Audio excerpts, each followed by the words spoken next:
Welcome back to Olympus Critics. Make sure you like and subscribe to the channel. Leave a like for the algorithm. That does help the channel grow. So we've gotten episode 5 of Ahsoka. It takes place right where it left off, where she's in the world between worlds. This scene with Anakin Skywalker, Dave Filoni, we trust, pulled it off.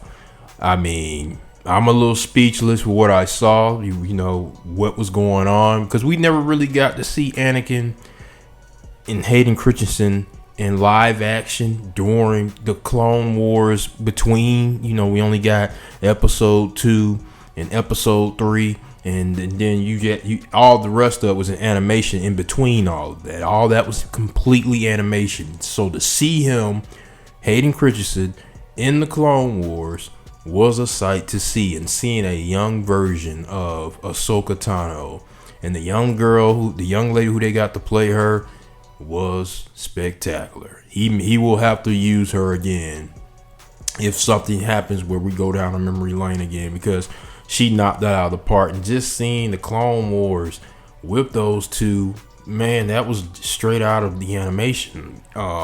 Especially seeing Captain Rex, seeing Darth Maul's minions. A lot of people thought they was going to see Darth Maul and Ahsoka fight. Oh boy, if he would have did that, it would have broke the internet. We would have saw that in live action, but we didn't. But other than that, it was good, man. It was good seeing Hayden Christensen back. I like this better than the Obi-Wan Kenobi when they brought him back. This was far better. We just saw him, just training her. A lot of people don't know if that was the real Anakin, his ghost figure, or if that was the Force talking to her. But I enjoyed every bit of that. I hope, like a lot of people are asking for, I hope we do get Anakin again. I hope we see Anakin. Maybe he talks to Luke again.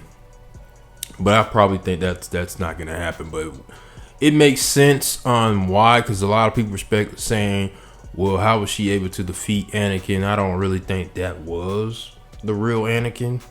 And if anybody would know how to fight him, it would be Ahsoka, since that is her master. That was her master. Obi-Wan was able to defeat him because he was his master. And I think she would know how to go toe-to-toe with him just for a tad bit, just like we saw in Rebels. We saw them going toe-to-toe. She went toe-to-toe with him, and she held her own, even though he won eventually and Ezra saved her.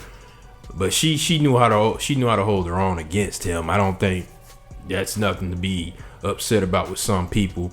So, but overall, it was a good scene, seeing all that in live action. It made me want more.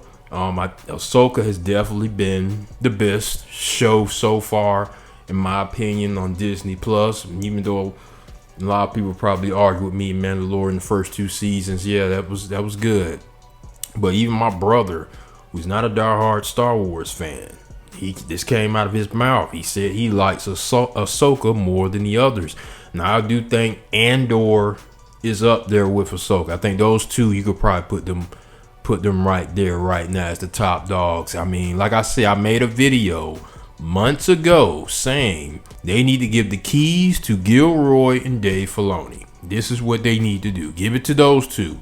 Don't let anybody else touch these projects. Give it to Gilroy and Dave Filoni. Because you go look over there at Paramount Plus, that's what's going on over there in them streaming services. You go look at all those, mostly half of those shows on there is Taylor Sheridan created.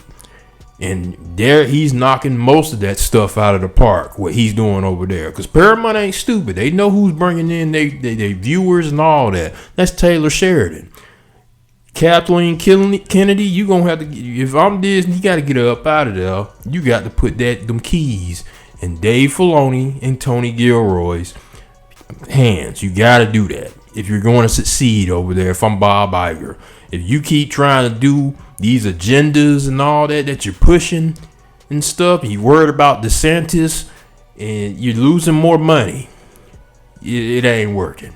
Tell you what Taylor Sheridan's doing over there in Paramount Plus, you need to fall in line with that. With what Dave Filoni and Gilroy is doing, that's a recipe for winning. But post comments. Let me know what you guys thought of these scenes that we got in this episode. It's just really making me want more. I hope we get a pretty good episode next go round in episode 6. But post comments. Let me know what you guys think. Make sure you subscribe to the channel.